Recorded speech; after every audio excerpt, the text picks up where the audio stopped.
시청자 여러분 안녕하십니까? 파워토크 민경욱입니다. 오늘은 좀 특별하게 스튜디오가 아닌 이곳 국회 정원에서 여러분께 인사를 올립니다. 지금 윤중로에서는 벚꽃 축제가 한창인데요.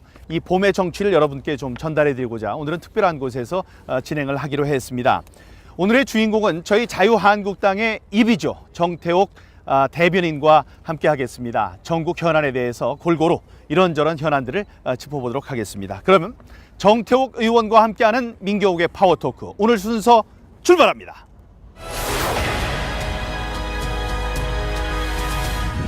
네, 정태옥 의원님께서는 저희 한국당의 입으로 불리고 계시죠. 원내 대변인 거쳐서 지금 당 대변인까지 아주 섭렵을 하고 계십니다.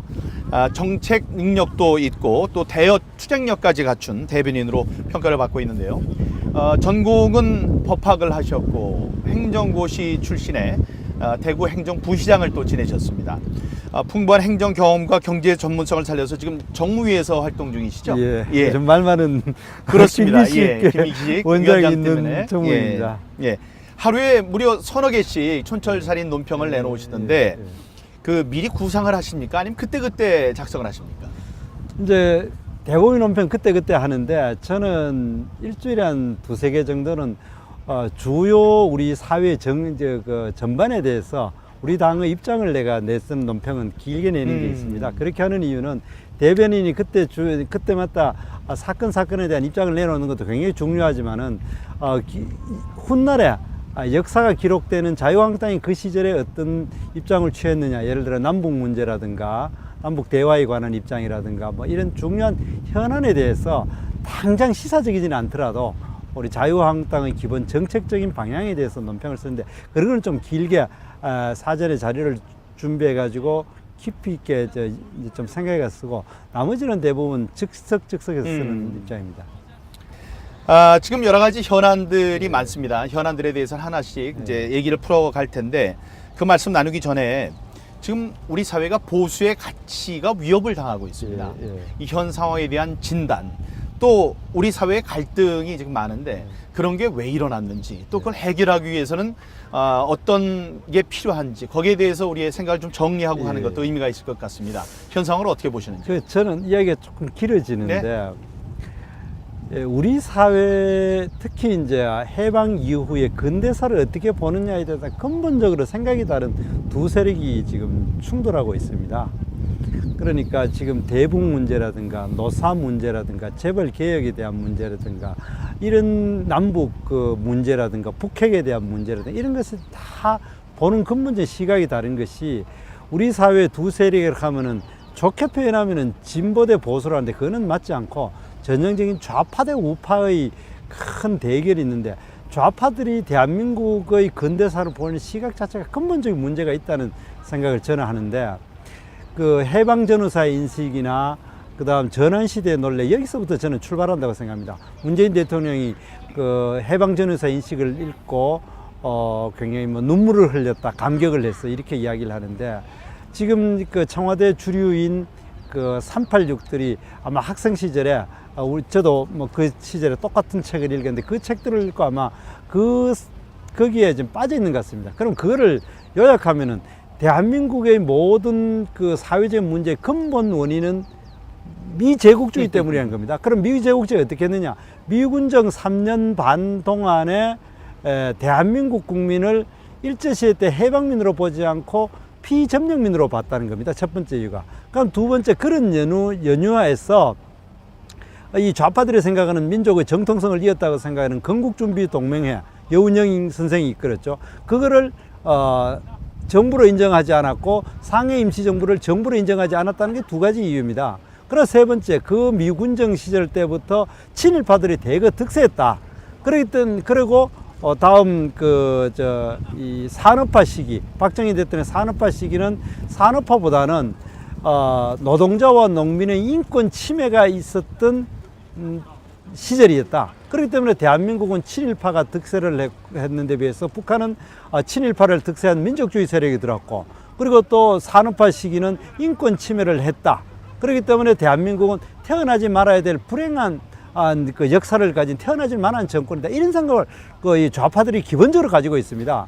예, 정 의원님은 어떻게 생각하십니까? 그러니까 저는 이제 우파 쪽에서는 우리는 그때 만약에 그 이승만 대통령이 대한민국이 제대로 건국이 되지 않았더라면 분명 우리는 김일성에서 공산화가 됐을 거다.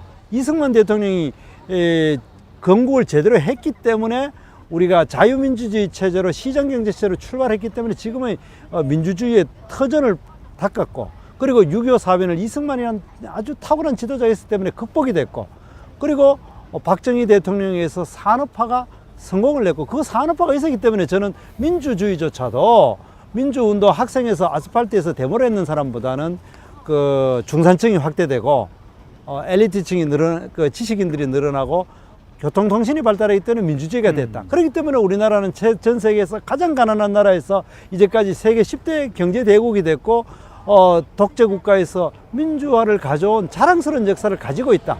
그렇기 때문에 우리 근대사회를 희망적이고 낙관적으로 본다. 이렇게 보는 데 비해서 저 좌파들은 7.18가 득세했고 대한민국은 나지 말아야 될 정권이다. 이런 보는 시각을 봤으니까 한없이 북한에 대해서는 긍정적으로 바라다보고 대한민국을 발전시킨 세력들에 대해서는 친일파의 딱지를 붙이고, 그러다 보니까 거기에 대해서 재벌을 보는 시각, 산업화를 보는 시각, 남북 북핵에 대한 시각, 이런 것이 다 근본적으로 비틀게 보는 그런 것 때문에 지금의 갈등의 원인이 있다. 저는 그렇게 생각합니다.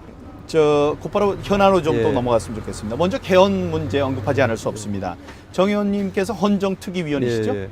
예. 청와대와 여당은 촛불정신 얘기를 하면서 제왕적 대통령제의 폐단을 없애기 위해서 개헌을 해야 한다, 이런 주장을 펴왔는데, 지금 문재인 대통령이 내놓은 개헌안은 4년 그 연임제를 얘기를 하고 있습니다. 네. 이렇게 되면 권력을 분산하자더니 오히려 거꾸로 가는 게 된다고 생각을 네. 하는데요.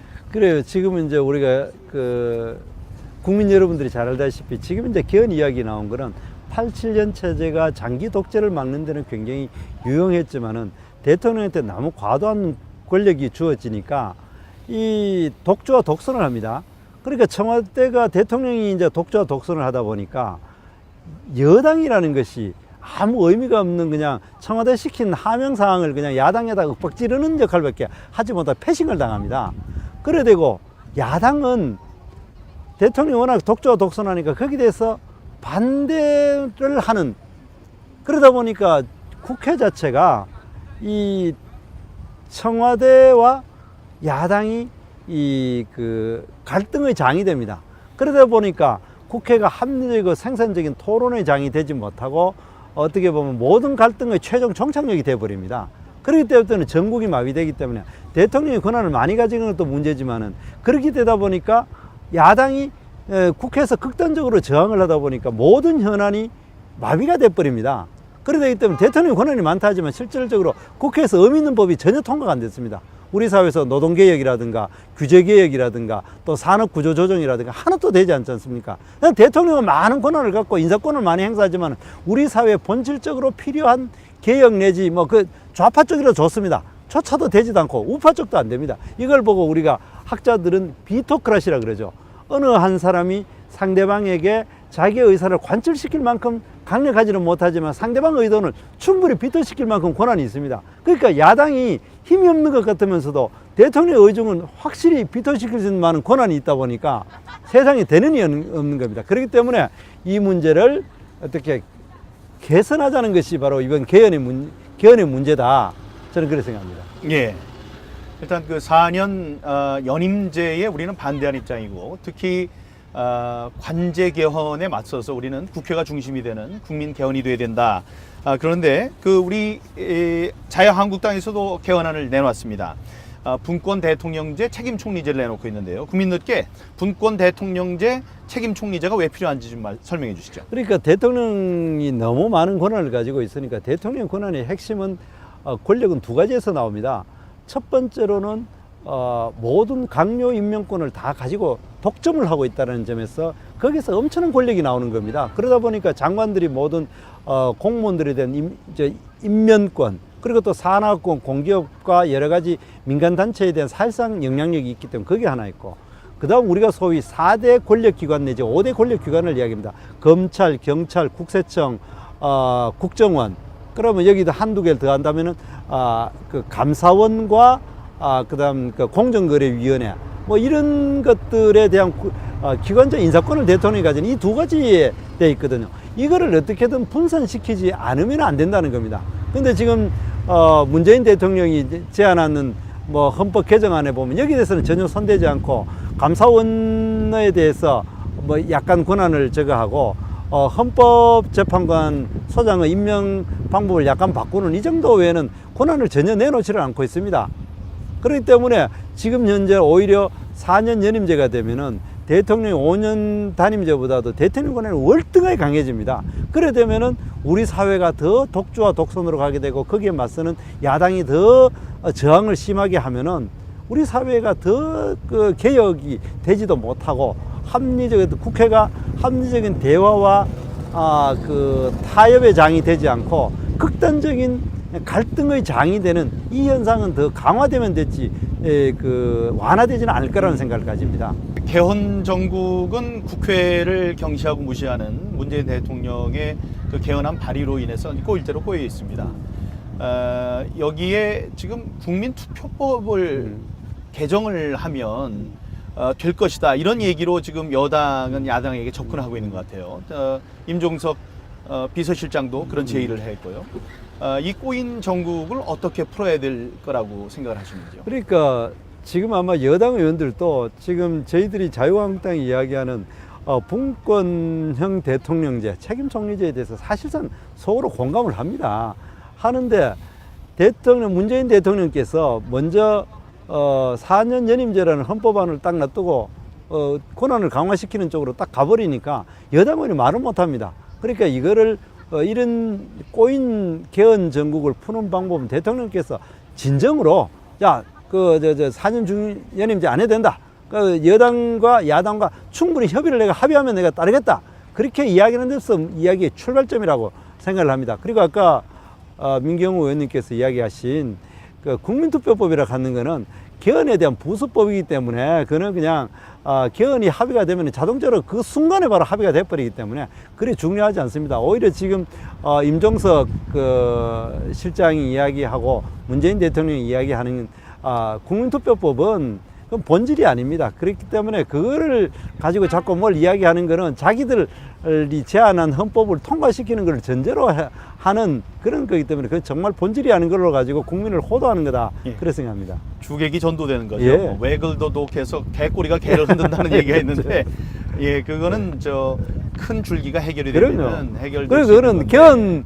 개헌이 합의되는 그 순간에 한 20분만 이야기하면은 뭐 다 해결됩니다. 예, 그것도 다 국민들이 아실 거라고 생각을 합니다.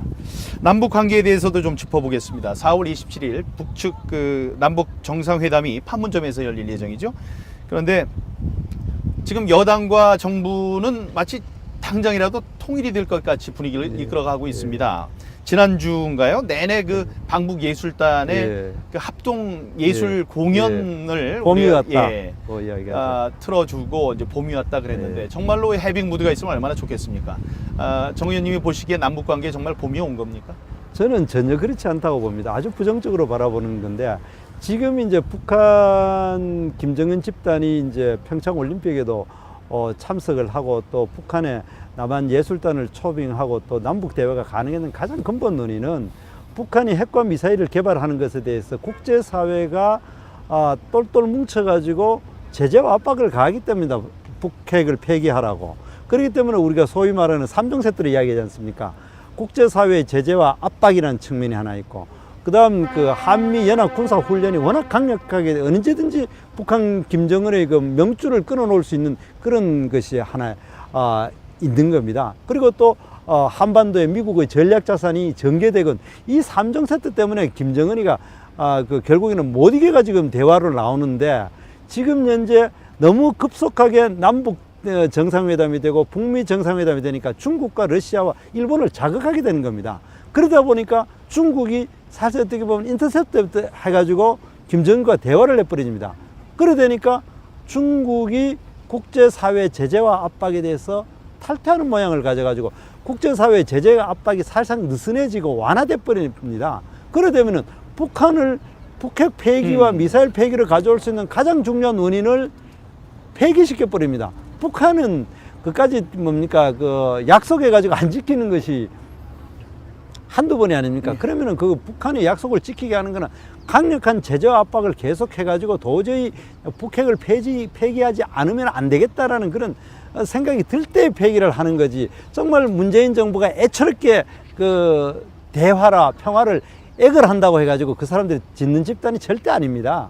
그러면은 정말 그 늦었지만은 제재와 압박을 강력하게 한다는 신호를 이번 그 4월 27일 날 그 정상회담 해야 되는데 거기서 그 북핵 폐기에 대한 별 말이 없고 남북 화해를 위해서 이산가족 합의나 하고 뭐 예술단이나 주고받고 그 정상회담이나 그냥 이제 정례화 하자 뭐 그렇게 하고 웃는 낯으로 같이 사진 찍고 막 즐겁게 하고 나면은 김정은의 집단이 그 국제사회나 남한 국민들한테 아 저기 정상적인 국가구나 그렇게 보이는 쇼에 우리가 넘어가는 거라고 저는 그렇게 생각합니다. 그렇죠. 김기식 예. 예, 황제 외유에 대해서 좀 얘기를 해봐야 되겠습니다. 김기식 금감원장에 대해서 오늘 논평 내셨죠? 예.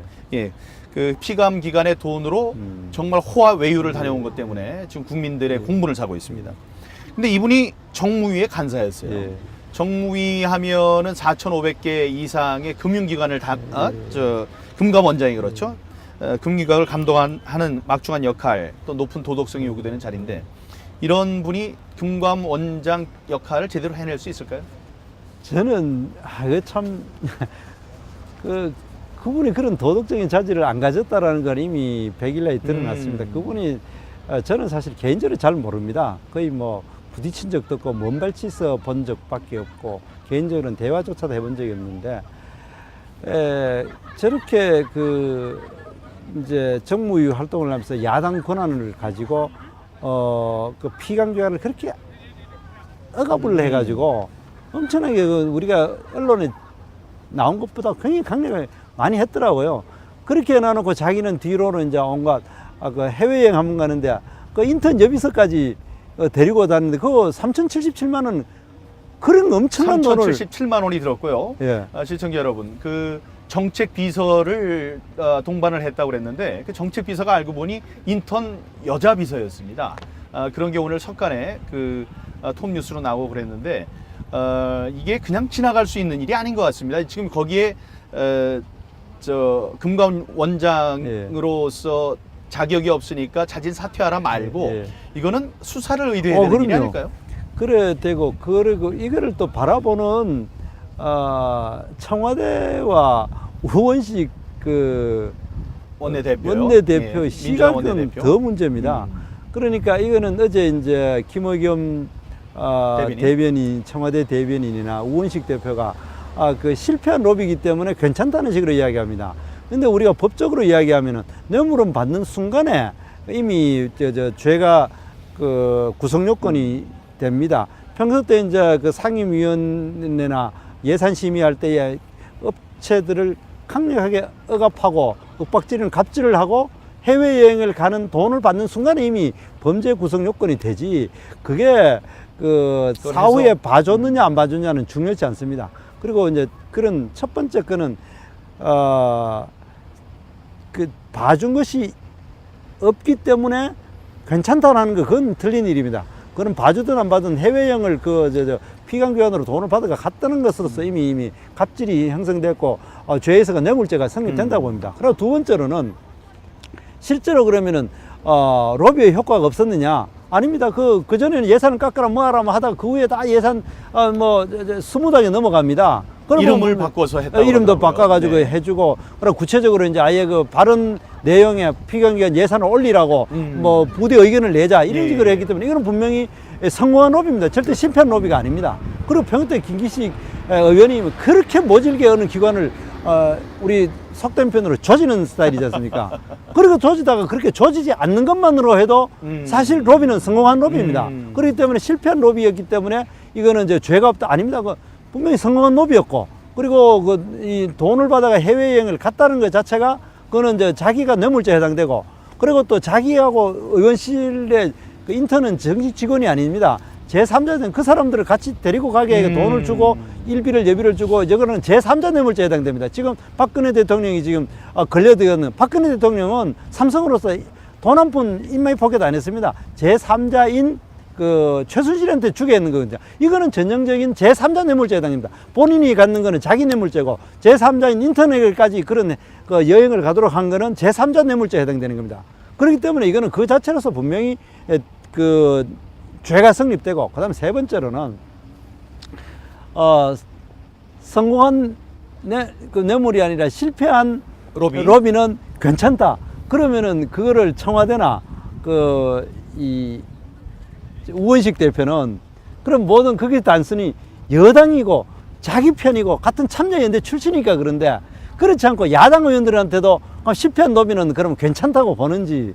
그리고 우리 사회에 수많은 공직자가 있지 않습니까? 그 사람은 뭐 갑질 내가지고 돈 받아먹고 그 다음에 해외여행 가고 그 다음에 이쁜 여비서 데리고 해외를 갔어도 그게 그 사후에 뭐 도와주지 않고 그러면은 괜찮은 건지, 그걸 한번 입장을 분명히 밝혀주기를 바랍니다. 그럼 우리가 속기록에 남겨놓든지 역사에 분명히 그 기자회견을 통해 남겨놔야 이게 이제 형평성이 맞다고 생각을 합니다. 네, 그분의 논리를 따르면 여가 됐든 야가 됐든 실패한 로비는 괜찮다는 게 되니까 실패한, 예, 거기에 대한 책임을 지고 예. 또 역사적인 심판을 받아야 된다고 저는 예, 저는 그렇게 생각합니다. 예, 저 예산 관련 잠깐 얘기를 예. 좀 들어보고 싶습니다. 정부가 내놓은 4조 원 규모의 청년 일자리 추경이 있습니다. 예.